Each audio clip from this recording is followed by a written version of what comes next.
uchaguzi. Pole muonda watu bose baingire mu bwami wa mwana. Inashirikisha watu wote wapate kuingia katika ufalme wa Mungu. Etoma twakemba eno endi alulwembo. Na ndio maana nikaimba wimbo huu. Ele mutani bo mwami wa ulu ali abecho. Kasema ya kwamba mfalme mkuu ewe ali muto emina malongo anatushindia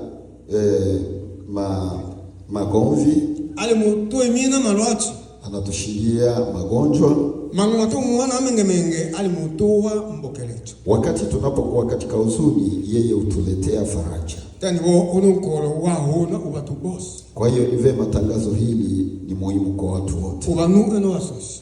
Kwa wakubwa kama vile wadogo, ubatata na mama, wababa na wamama pia. Na ole angoba mchinga ni nyumu wa msambabatu. Pia hapa kuna tatizo kidogo. Ubana na mama yewa ni ambungana lubunga. Wakati akina mama wanapopewa huduma katika kanisa. Sikenga watu wale muchichibo isomalini kambogani.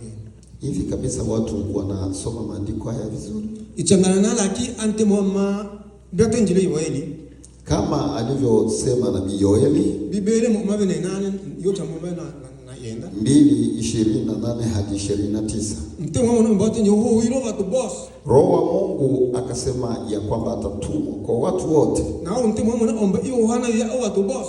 Na utampa kila mmoja kipaji. Mbaka kwa hose abe mtetezi wana nitetea bwa migo mwana. Ili kila mmoja apate kuwa mtetezi wa ufalme wa Mungu. Abe tangiwe. Amen. Tola kuikatani bo ni mwanu. Kwa hiyo usijidharau ya kwamba mimi ni mtoto. Mango Yesu Kristo alalenge. Kristo alipokuwa bado mchanga, batu watu lolaewe, watu wakaja kumtizama. Atenji. Aliongea. Atenji ndo eno atumeni nitu. Yesu akasema ya kwamba hiki ndicho kilichonituma mimi kuwepo hapa. Mbaka luchukua abwami kwa abetamba. Ili ni ujenge ufalme wa Mungu hapa duniani. Na ito mina atenji lelio bibyo ichangana ni kambo atenji lo Matayo 12 ni 18. Alisema kulingana na Matayo 16:18. Nibona najua mwamba huu nitalijenga kanisa langu. Olono wala ilinukuba lubunga. Na hata alima kalama abondela mashimelo lubunga. Na hakuna nguvu za kuzimu ambazo litalishinda. Lumbaka lwa. Kwa nini? Lolo mwami wa bami. Kwa sababu ni ufalme wa mfalme. Pe nga uchosi. Mfalme wa Bwana wa majeshi.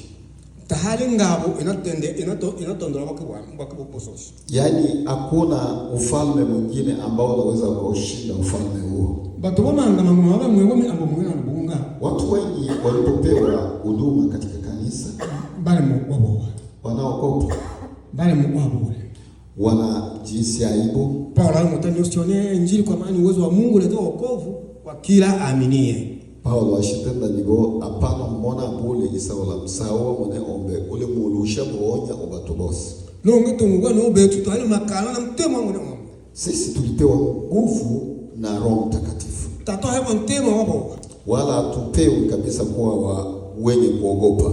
Mango mwana mwana ambaye etumungana lubunga. Ukiambiwa katika kanisa fanya kazi hii. Mwana ombalo elimu eti. Mungu tayari amegundua kipi kilicho ndani. Na huyu Mungu ni wale mbeka mango mwana muhewa mungana lubunga. Na hapo tayari jisikie wewe ni mtu muhimu mbele za Mungu. Mwana ombama ni wobunge watelele ambira yawe. Akaona ya kwamba wewe inakupasa kumtumikia. Amona ni ubunge ule mwanajeshi mwingine na bange wanajeshi. Anaona na wewe pia ni mwanajeshi kati ya wanajeshi. Mpaka hoso wa Yesu Kristo ali mwanajeshi. Kila yeyote ambaye anankiri Kristo ni Bwana, huyo ni jeshi. Mangu mmone wa Yesu Kristo ibo muhami. Unapokubali Kristo kuwa mwokozi wako, hala wenu wangaje bitu na mwitu. Papo hapo umetangaza vita na shetani. Na hao huyu mtu achela ushibu walenja. Na ni lazima kabisa uwe makini. Umuni utombo. Angalia pande zote ni lipi linalotokea. Uwe wa imani. Na usimame imara. Na tola ko wino la mwema kala imani. Kwa hiyo usitegemee nguvu zako wewe binafsi. Lombaka niki nibo ninawa nduma. Kwa sababu wewe unaye anayekutuma. Mtuma tele manje, mtuma ni manje. Yule anayekutuma ndiye mtu aliye na nguvu zote. Nanga ntwali mwana wa bwami. Na ikiwa wewe ni mtoto wa ufalme, atunyata na tembelo. yani unatembea ukijihisi ya kwamba kuna litakalo kudhuru. Tacho mwani wale etu ubakanyewe. Yani unaona kuna chochote ambacho kitakacho kusumbua. Lombaka iki no seki iwangama vitu byose. Kwa sababu unajua ya kwamba Baba ndiye aliye juu ya yote. Nabe tuto na manga wangama vitu byose. Na sisi tuna mtu ambaye yuko juu ya mambo yote. Bile mumone na shimumone. Kwa yale yanayoonekana na isiyoonekana. Achela tumtobe na maka. Kwa hiyo lazima tuwe wenye nguvu. Itunyo mumone mbwa mwingana ni ambo. Wakati unapoogopa kutenda kazi, ule wa mwitu bikanga